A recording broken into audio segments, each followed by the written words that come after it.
Okay, from the opening screen we'll pick New and we'll browse, and this will show us all of the default template files that are in there. The one we're going to be using this time is the loaded. It's pretty much the same as the default, but loaded has just got some additional different sort of windows and bits and pieces in there, which might be handy.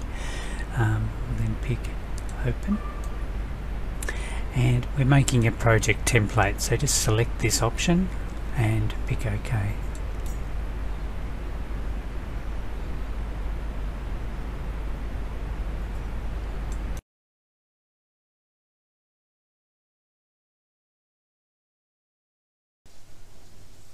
Save the file by going to the File pull-down menu, select Save As, and use the Template option.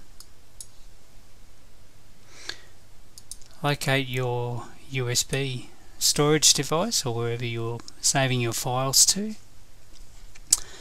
Create a folder called Revit Families. Inside that folder, another folder called Templates, and we shall call the file template, and then your initials. I will be collecting your templates from you, so we need your initials on there so we can identify whose file is whose.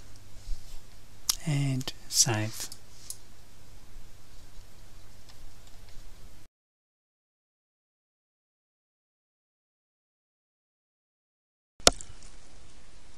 Okay, the next thing we're going to do is delete that section marker that's on screen. We'll use our own section marker as we need later on. Selecting the delete button on the keyboard, it's letting us know that the section marker, which is here, will also be deleted, which is okay. Okay, let's proceed to the east elevation over here.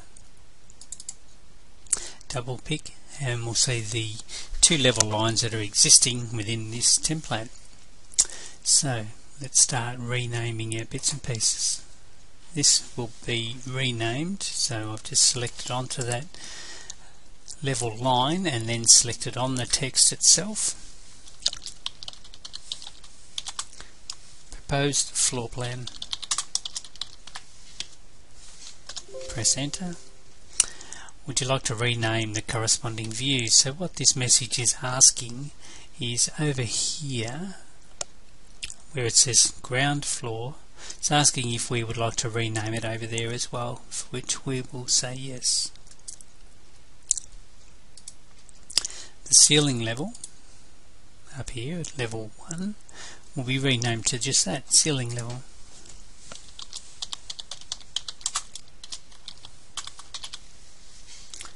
Press enter and yes. So they're the two that we've got set up initially. Over here on our browser template we need to categorize things a little bit. So what I'm going to do is remove or delete the view from the floor plans heading and delete the proposed floor plan out of the ceiling plans. While I'm here, I may as well delete the True North as well. So just a bit of tidying up of the that project browser and getting it sorted.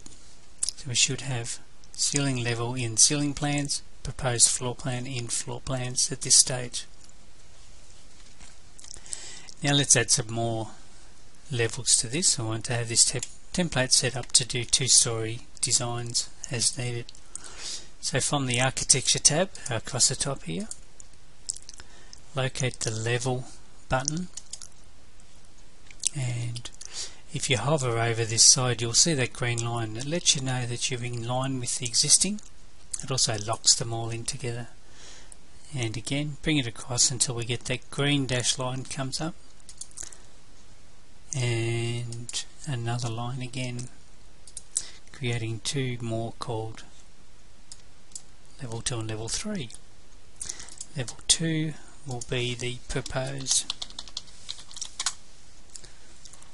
upper floor plan. Enter. I'm actually going to tick the do not show me this again and say yes.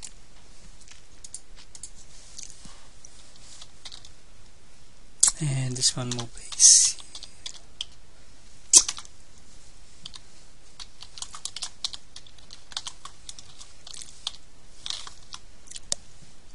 ceiling height upper as well, and be renamed. So over here we have the proposed upper floor plan, and coming up under ceiling heights we shall delete that out of there and delete the ceiling height view from the floor plans as well, just keeping the project browser in order. Now we need to set this up with some heights, so I'm going to go to annotate and aligned dimension, and dimension each one of these level lines and place the dimension.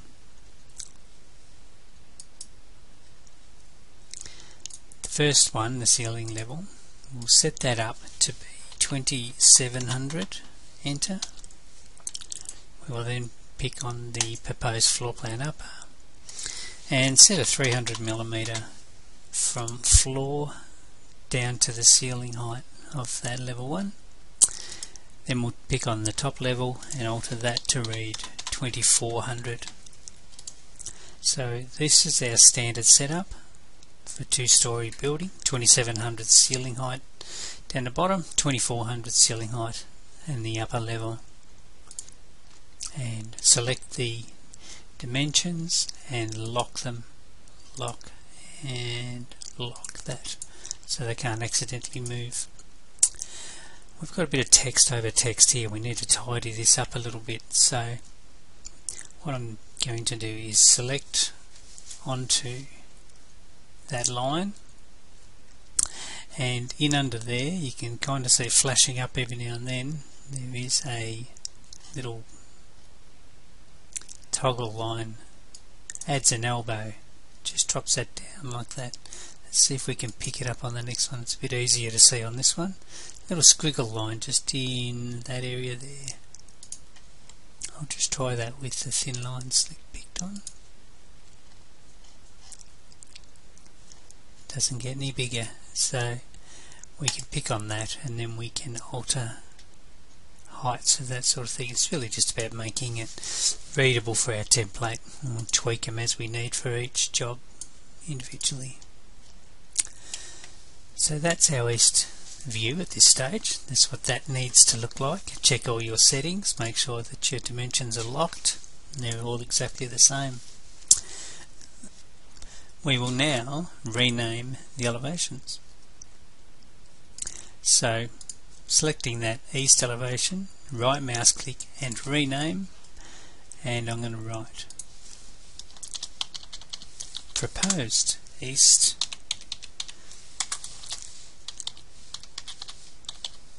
elevation. The north, the same thing, rename to the proposed north elevation. South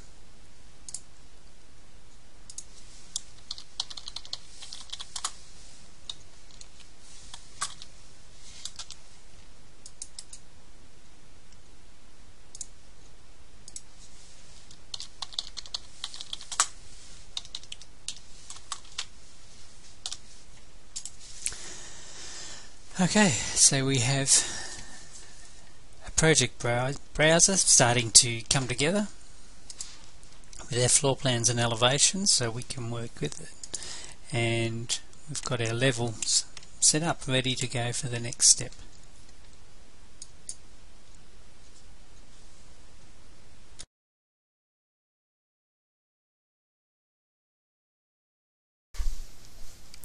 Okay, let's have another look at phasing.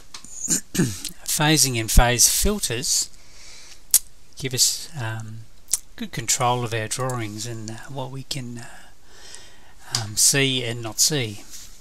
What we have here is an existing building that is to have this rear space at the back demolished, and an extension put on the back of the home.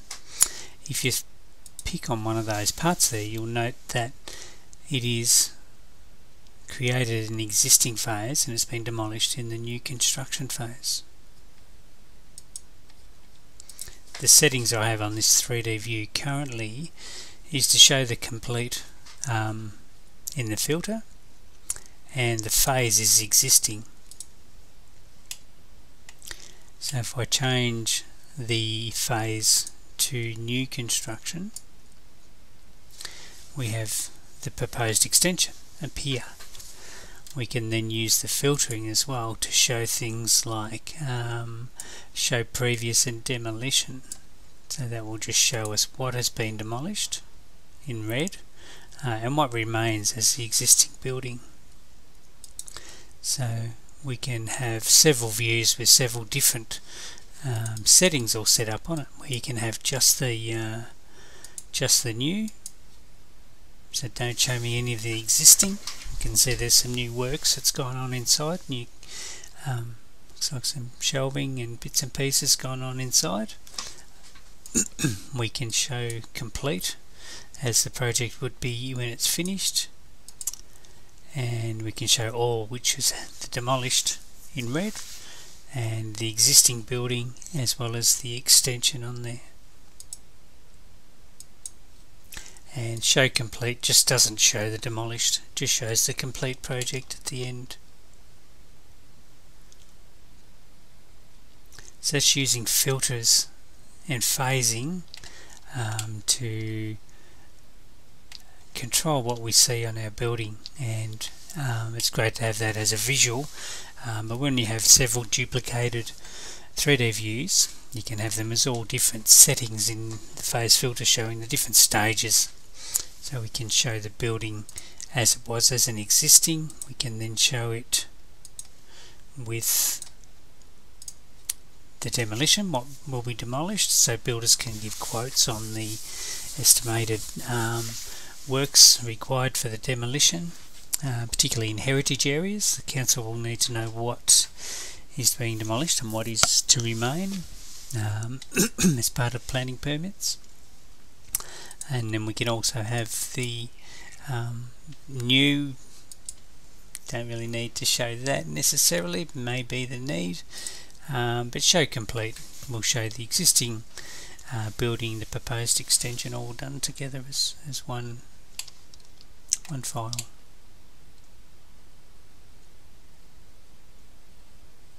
Bit of an explanation about phasing.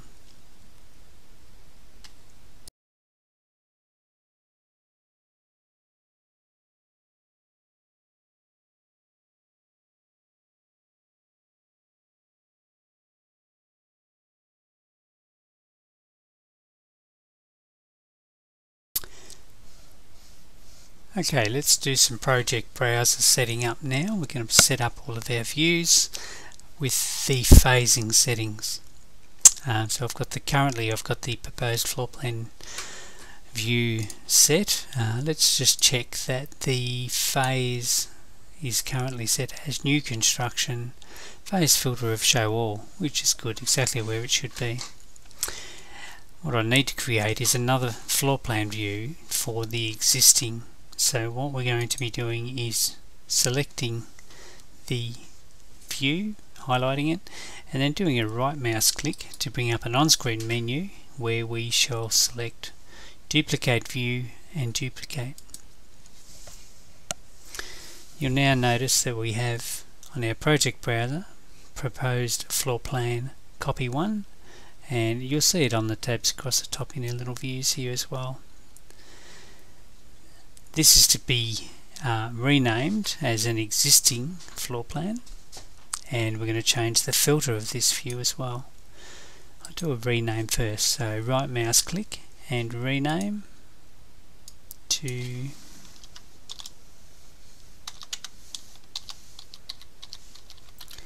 existing floor plan.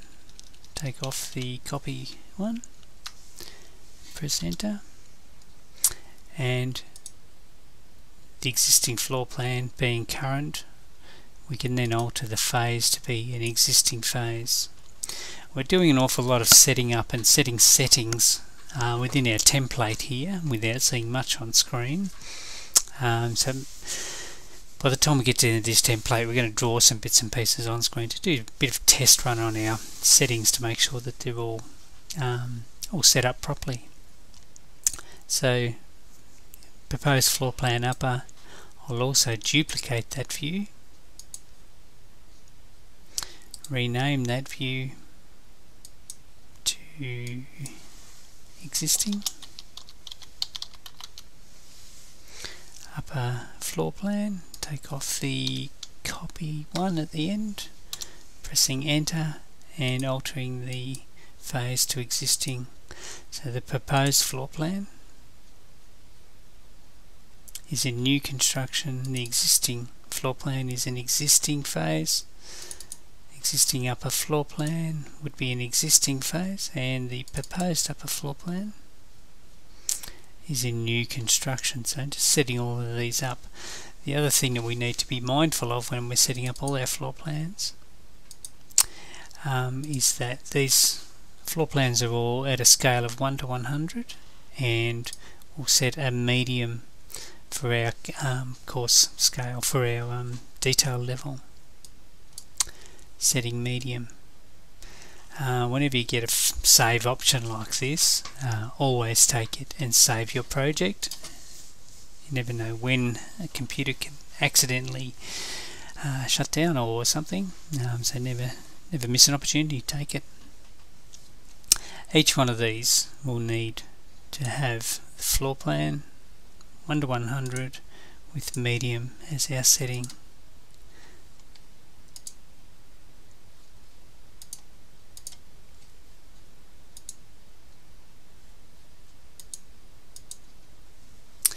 It's got those all detailed, ready to go. Site's an interesting one. What we're going to do with that site is change the scale to 1 to 200. We'll change that to the detail level to medium, and I'm just going to change the phase to an existing phase. So we'll do what we call a site analysis plan.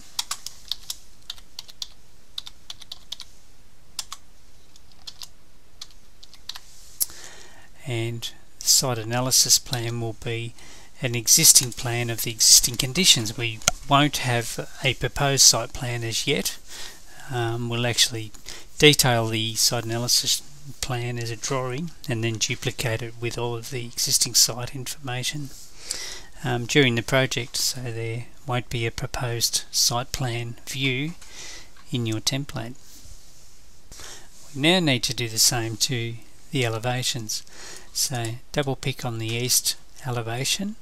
First thing we need to do is double check that we have medium set as our detail scale and 1 to 100 as our scale.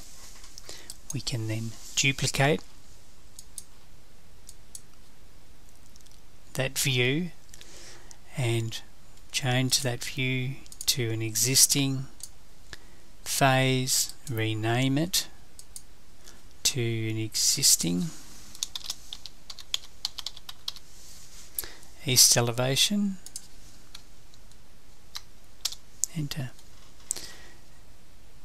Move on to the proposed north elevation, set the medium for our detail level, duplicate the view, change this new view to an existing phase and rename to the existing.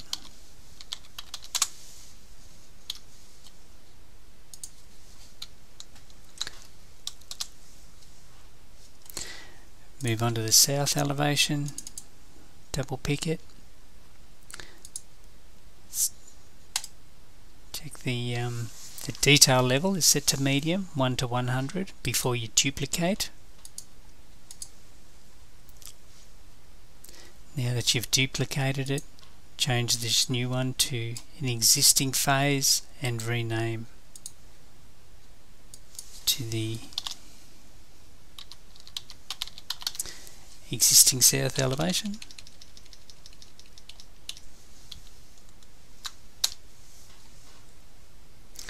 And west, just check that we are 1 to 100 scale. We're set to medium, and then we can duplicate that view, change this new view to an existing phase, and rename that west elevation to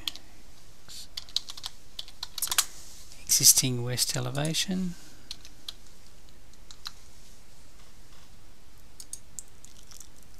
So we should have 4 existing elevations and 4 proposed elevations.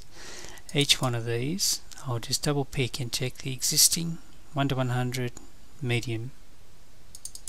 Existing north elevation is an existing phase, 1 to 100 scale with a medium detail level. Existing 1 to 100 medium.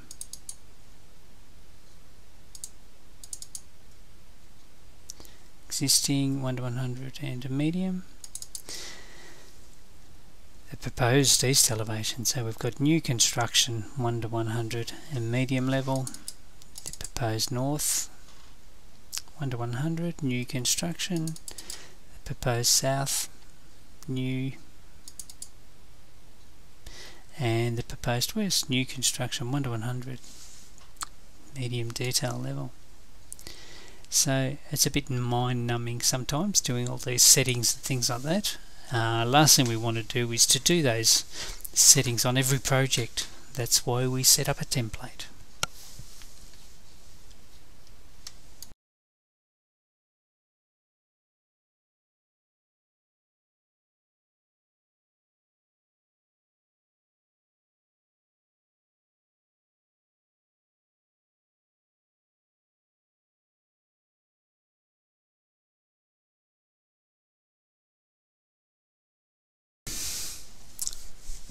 Okay, dimensioning.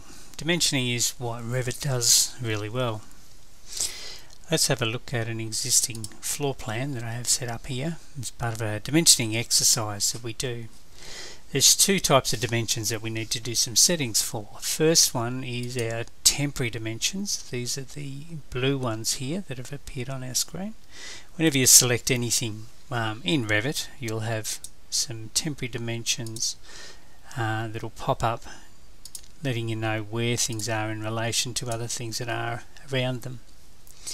We can set distances between rooms and items, all that sort of stuff.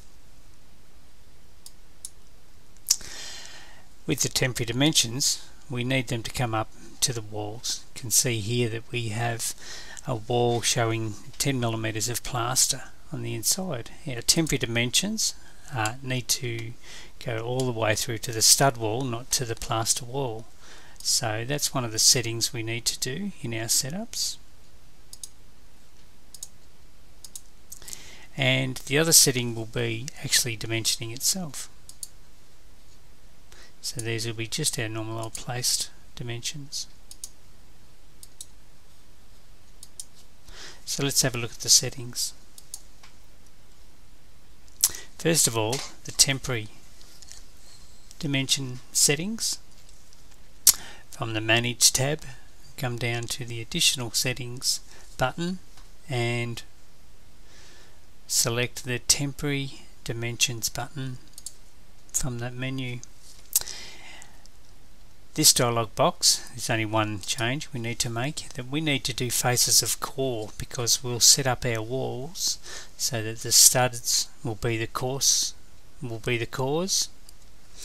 and the faces will actually be outside to the plaster. So if you do want to dimension to plaster, if we're doing joinery and that sort of documentation details, then we can come back in and change this as required. These are the settings.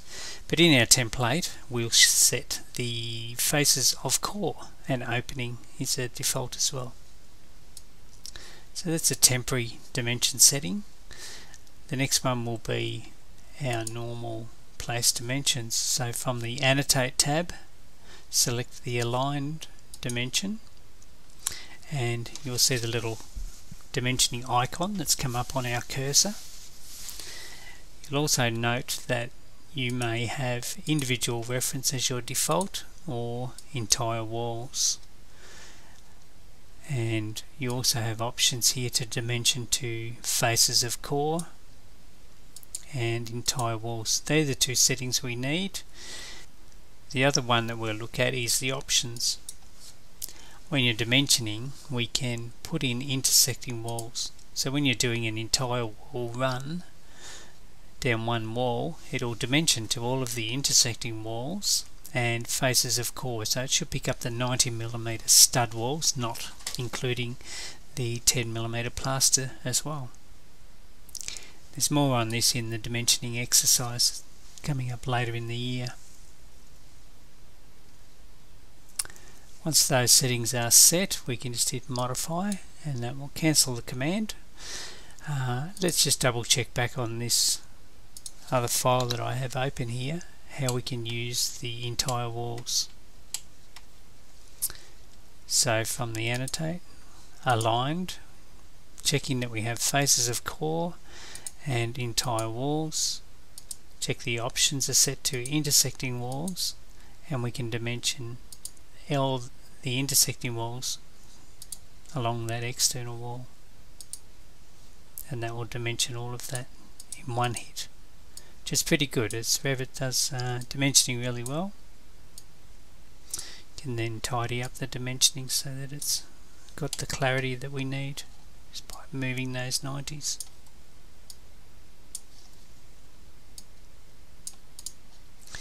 And the dimensioning to the core will be in the wall settings, which is the next thing we have coming up.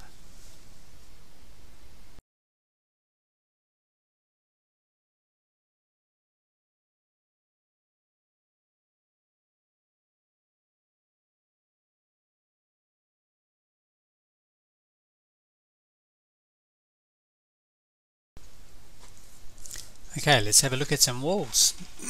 So, first thing I note is that my ceiling level should have been called ceiling height. So I just need to do a bit of a rename there. So change ceiling level to ceiling height.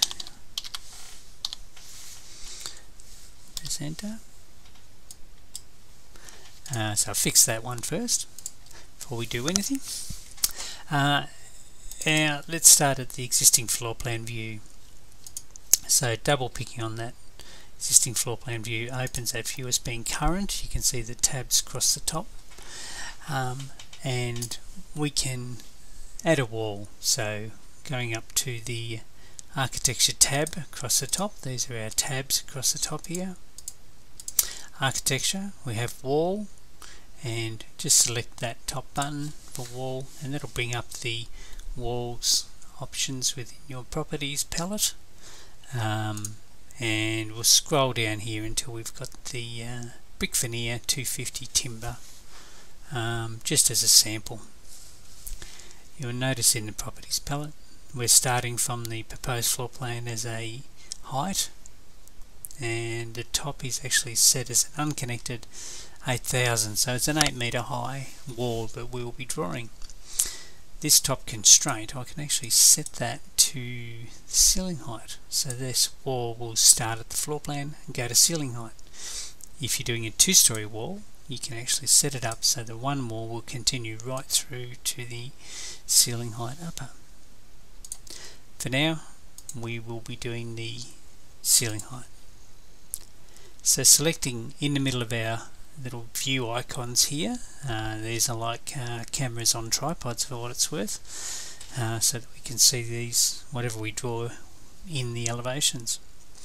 I'll be picking on screen randomly in the middle of nowhere and taking that across to 4.5 meters, which I'll just move it across to one side and then type in 4500, enter, and we'll pick on modify to finalize that command. So just scrolling in closer to that wall so we can see that what we've got. And just a quick discussion about altering walls. If I select on that wall, I can make changes. I can set this to have a base offset of, maybe 300 millimeters, so that wall will start 300 millimeters higher up off the floor plan view. If we have multiple walls on our screen and we select one, we're only changing the settings on that one particular wall. If you want to change all of the walls on a view, you can go into edit the type, cancel, pick the wall, then go edit type, and here we'll change what changes we do. We'll change all of these walls because this is editing the actual type of the wall. I'll just pop that one back to 0.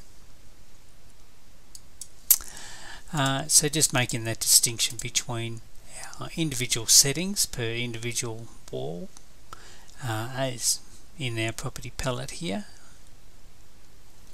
and editing the type of that wall will change all of the walls in that entire project.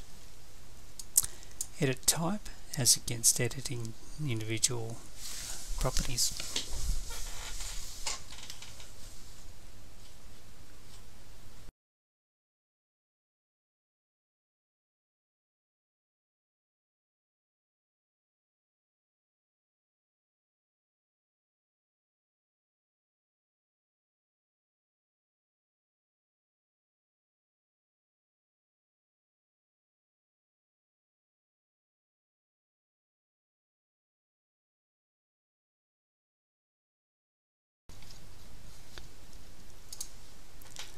Okay, now we're going to look at the 90mm stud wall.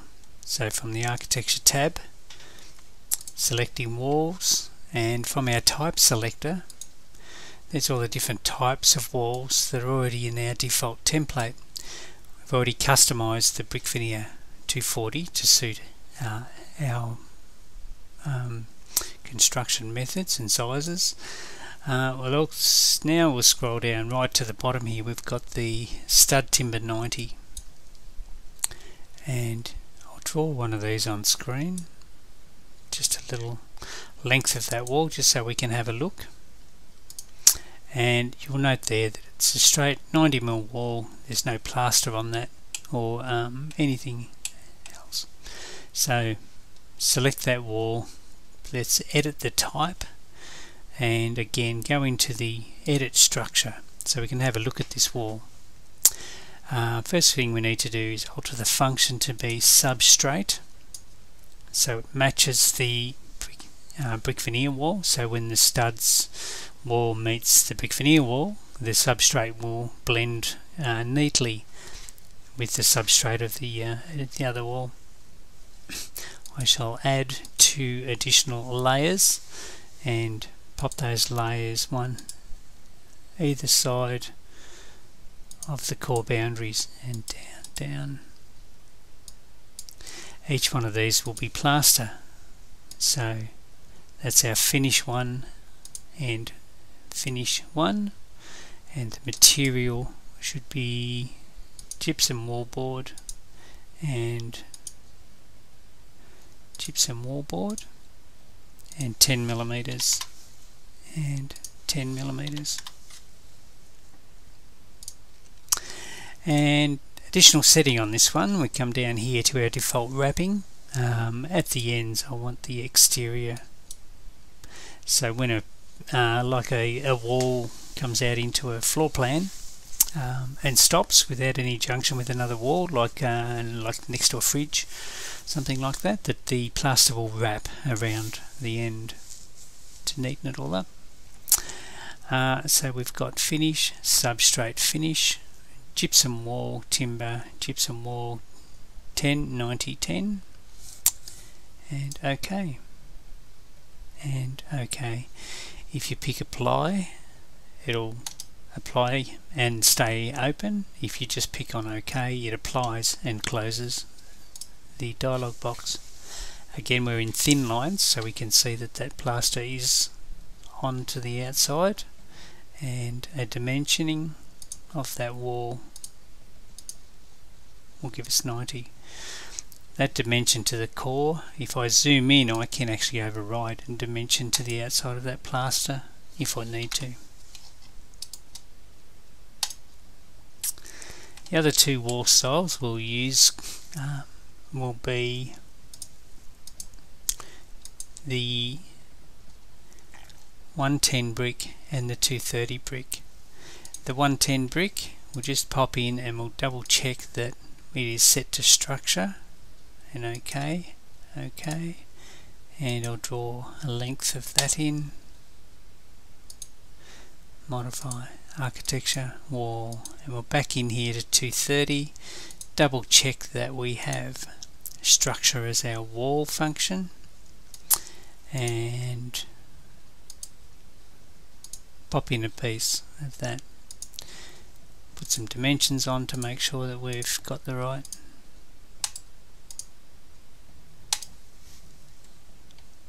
wall styles, and space them out a bit. Okay, how do we test? Test run for this is going to run like this. First of all, I'm going to pick that brick veneer wall and do a right mouse click to bring up my on-screen menu and select the create similar option. I'm going to draw a piece of wall about 3 meters long, that'll do. Modify to finalize that command. Let's call this the corner of a garage, where we're going to have a 230 brick wall along the front where we will be installing like a garage door or something like that. Again, right mouse click, create similar, to draw a wall from the end point straight down, again 3 meters. Modify. The test is looking pretty good for this one. What we're looking at here is that the brickwork has met and blended with the brickwork on the brick veneer wall, creating a nice neat join. If that hasn't happened, then we need to make sure that we've got structure as our function set on the wall for the brick veneer as well as for that 230 brick wall. The next test will be the stud wall. So select the stud wall, do right mouse click and do create similar, and from this wall, right in the middle of that brick veneer wall, coming straight down for a couple of meters,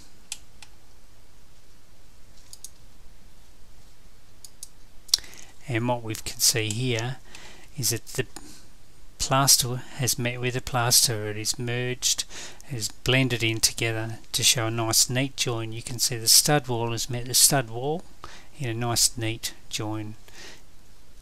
That's how it should look. If yours doesn't look that way, go back in and check your wall settings and make sure that you've got everything set up. Go back through the handout presentation to ensure that you've got that join looking like that. If we go into the thin lines, thick lines, we've then got our wall junctions looking like that. The solid brick as a 110 brick wall. If we put a piece of that in from here, what we should see is that the brick wall has a priority of 1. That means the brickwork will run through the stud. The stud will stop either side and let the brickwork come through. That's purely because the brickwork has the structure number 1 setting. Let's have a quick look. Structure 1. Substrate is 2. The air is actually number 3. And then finish 1 is our plaster. So that's the priority list over who in the hierarchy of the wall styles as to who gives way to the other one. That lets them go through. So brick will always meet brick, and stud wall will meet stud wall, finish will meet finish in the plaster. That's how we structure our walls. These can be flipped around and altered as required. If you were using concrete block party walls between units or something like that, we can change that as required. and make up our wall styles.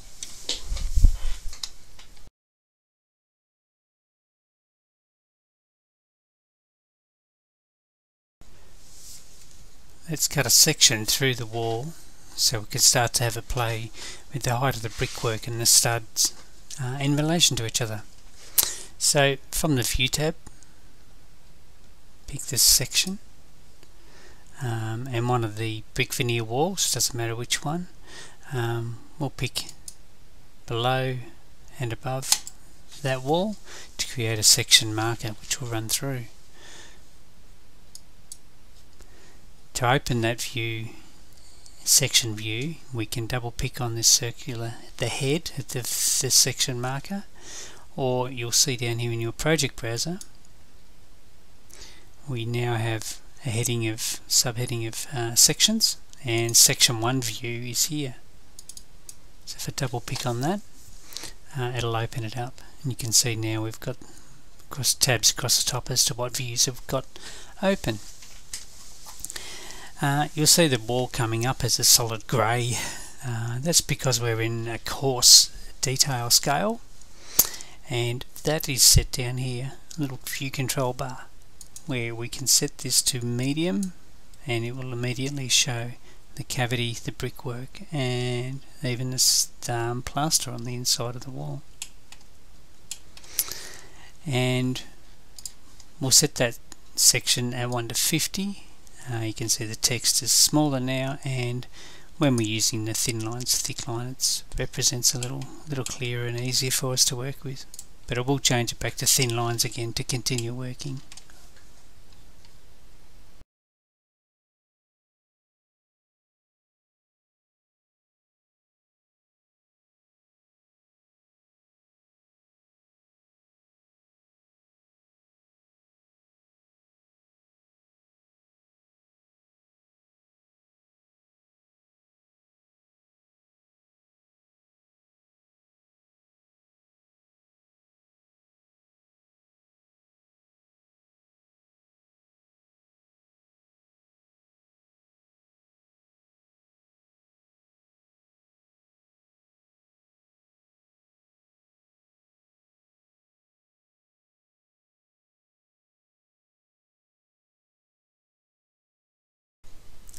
As mentioned in the presentation, there comes a need where we need to have different heights set on the stud wall as against the brickwork.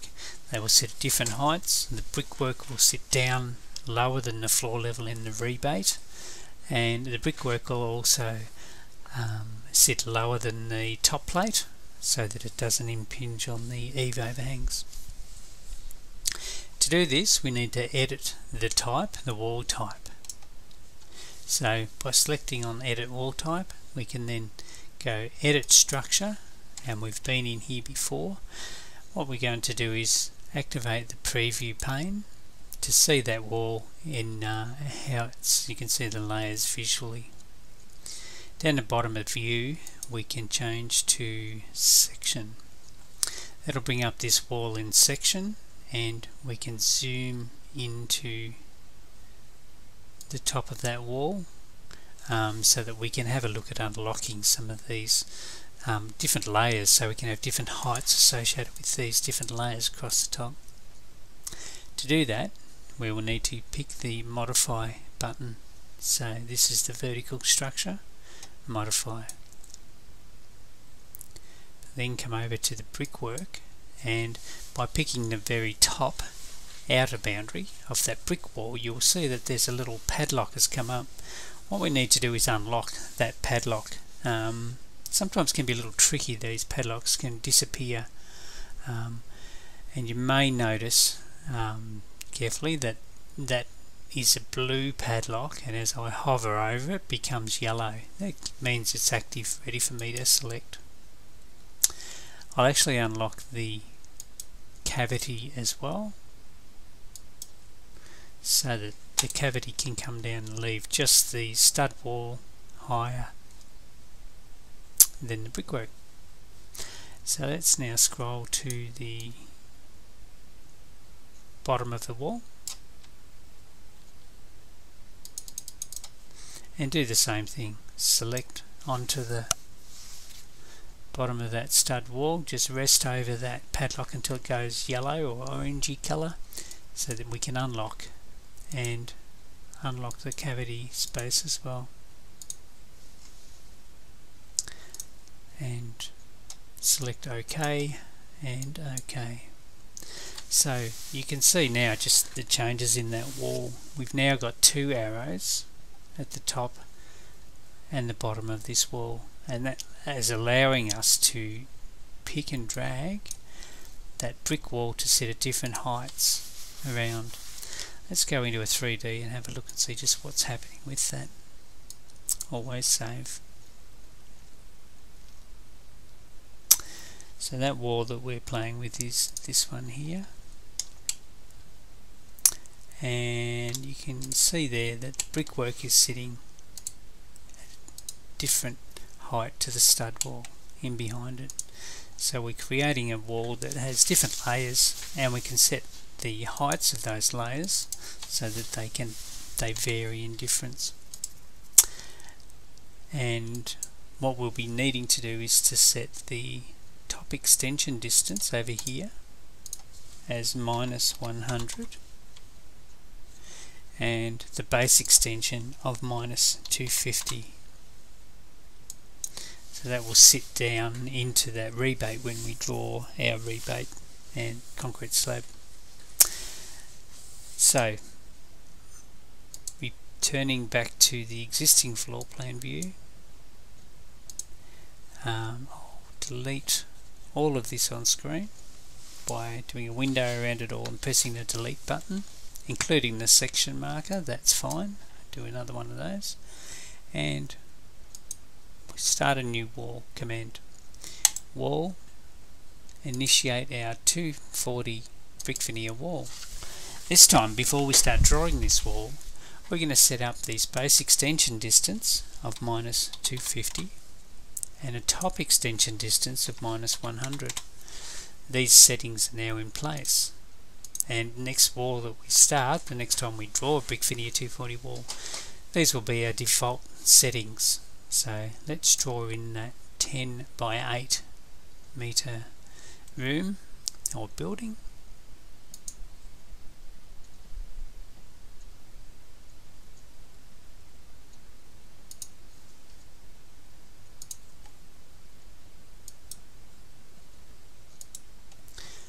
We'll go to the View tab, select the section marker, run that section marker through this building, and double click on the section marker head to take us to that section. Alter that to the medium view and 1:50 as our scale, and you can see here there's our wall. You can see that it's got a 250 rebate and a 100 from the top. You can also see that it should be set up like that in our 3D view. You can actually see the brickwork sitting out down the bottom there on that wall. That's where the floor is going to be sitting.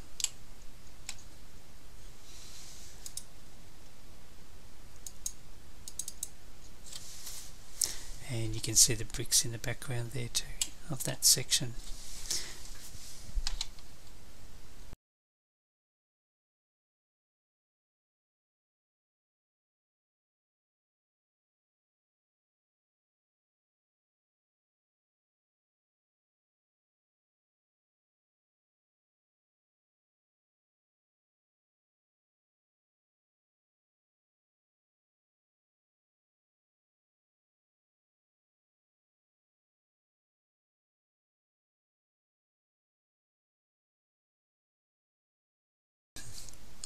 Okay, the next thing we need to do is add the concrete slab and the edge beam. Concrete slab and the edge beam are put in as two separate items. In fact, the concrete slab will host the edge beam as a profile that sweeps around the edge of it.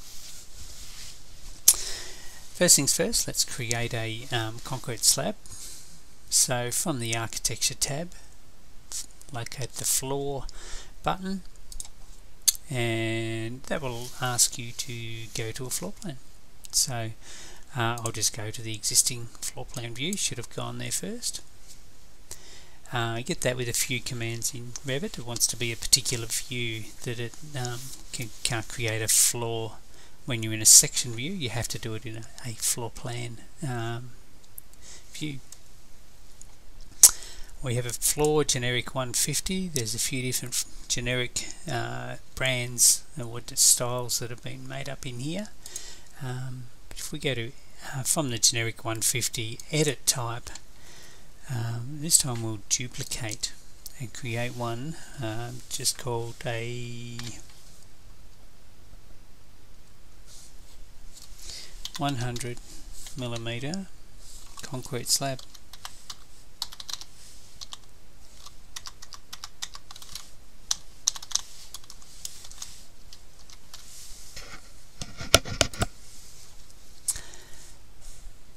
Having created that type, we can then alter the structure to 100mm thick, and in this material by category, what we need to do here is set up the cast in situ concrete material type.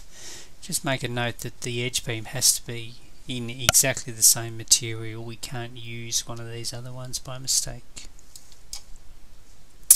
You can see there in the preview that the floor slab will have a concrete pattern put through it as well. So OK and OK. We've now got the floor 100mm concrete slab in our type selector, and we can go around and put this floor into our building. The way I'm going to do that is using the options here, where we've got drawing lines, pick walls, all sorts of circles and arcs and things when we're drawing the shape of something. I'm going to use the pick lines option, and when we're doing a floor for a concrete slab on a brick veneer residence like this, the actual floor doesn't go right through to the outside of the brickwork.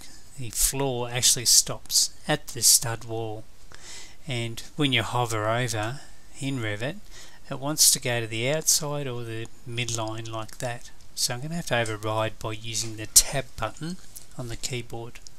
So rest over to the outside of that stud wall, and I'll press tab once, twice, there you go, 2 times, and then I can place it. So I'll rest over there again and go tab, tab, pick. So that's put 2 lines right onto the outside edge of the concrete slab, and I'll just tidy that up before moving to the next corner, and go back to the pick lines again, and I'll just do this diagonal corner over here, resting on where I want the line to be, and then using tab to toggle through all the different options, and then picking on the one that I'm after. Tab, tab, pick. Can then do a trim between to tidy up that corner, tidy up that corner, and tidy up that corner. So we've got that magenta line, that purple pinky line, around the outside of the stud wall, and you can see that we've got plaster on the inside of the wall and brickwork on the outside. That should be enough. We shall select the tick to put that in place. In floor plan view you actually can't see anything on that floor because there's no surface pattern, but there is a cut pattern on that. Let's go to this section and have a look. So there is that floor. You can see some of that brickwork cut pattern on there, concrete pattern on there. Go to the thick lines to see how it looks when it's printed, and you can see that floor slab 100mm, it's sitting directly underneath where that wall is, so the stud wall, part of that wall, sitting on that slab, and the bricks are still floating, just waiting for that edge beam to be placed onto the site.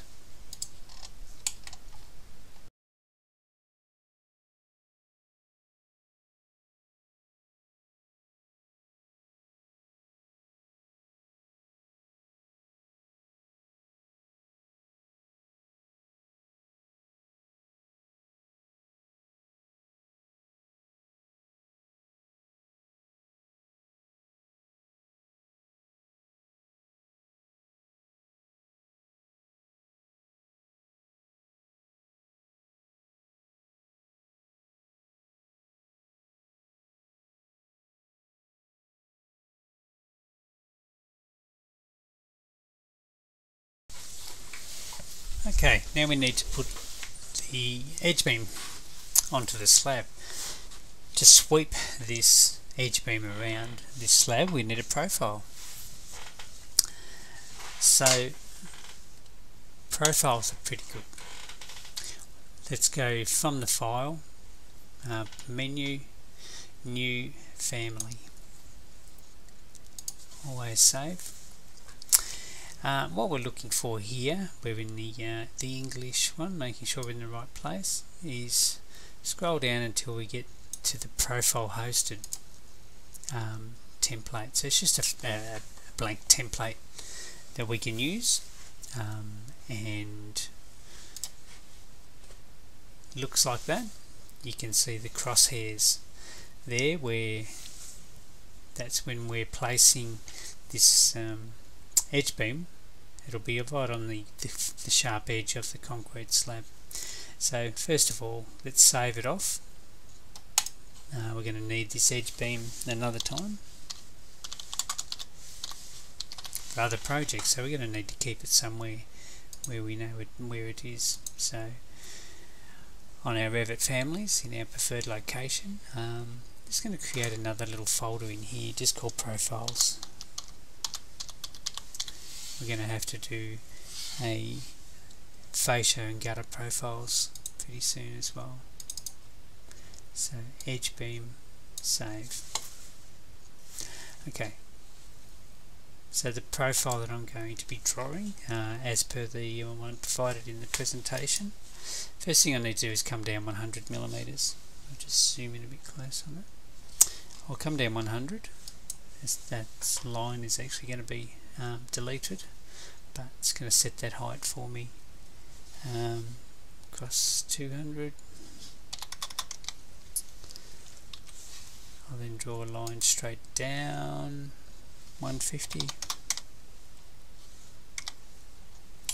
straight out this way 150,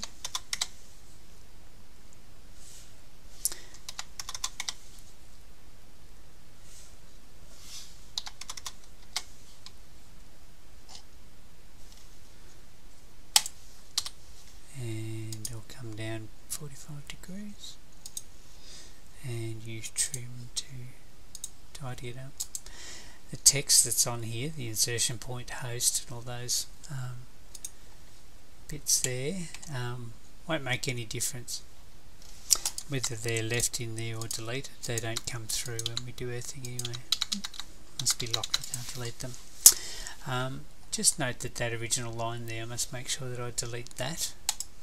Won't be able to make a profile.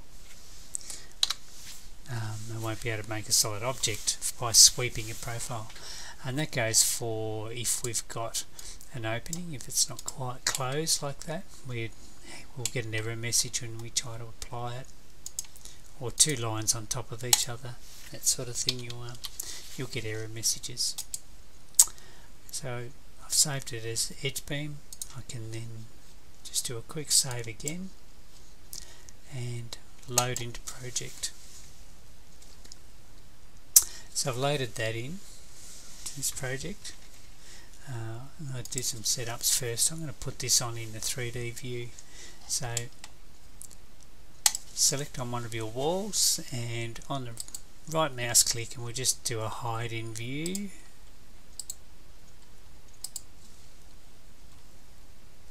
And hide category. Just hide those walls so we've just got that floor slab left here in front of us.